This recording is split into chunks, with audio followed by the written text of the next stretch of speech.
રાજુ કરપડા અને પ્રવીણ રામની ધરપકડ સામે આમ આદમી પાર્ટીના ડેડિયાપાડાના ધારાસભ્ય ચૈતર વસાવાએ વિરોધ નોંધાવ્યો છે।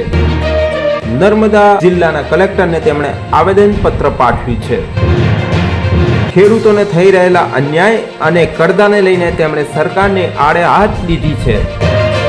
બોટાદના હળદડમાં પોલીસે ખેડૂતો સાથે જે દુર્વ્યવહાર કર્યો હતો તેને લઈને ચૈતર વસાવાએ પોલીસની કામગીરીને લઈને સવાલ ઉઠાવ્યા છે।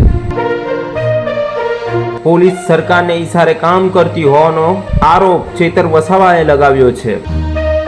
પ્રવીણ રામ અને રાજુ કરપડાને છોડવામાં નહીં આવે તો ઉગ્ર આંદોલન કરવાની ચીમકી ચૈતર વસાવાએ આપી છે।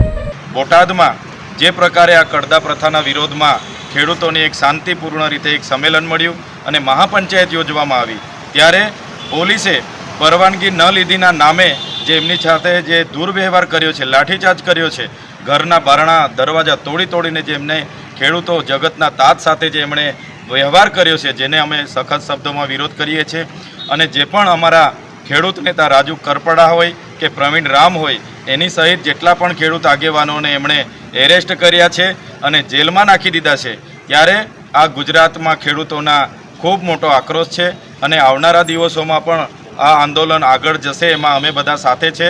સાથે આજે અમે જિલ્લા મેજિસ્ટ્રેટ શ્રી કલેક્ટર સાહેબને કીધું છે કે નર્મદા જિલ્લામાં પણ જેટલી પણ એપીએમસી માર્કેટ યાર્ડો છે એમને સરકાર કરોડો રૂપિયા દર વર્ષે એના ખર્ચાઓ માટે આપતી હોય અને આ માર્કેટ યાર્ડો માત્ર ને માત્ર પદાધિકારીઓના કમાવાના સાધનો બની ગયા હોય જેને તાત્કાલિક ધોરણે તમામ એપીએમસી ચાલુ કરવામાં આવે અને ટેકાના ભાવે કાચા માલની ખરીદી કરવામાં આવે એવી અમારી માગણી છે।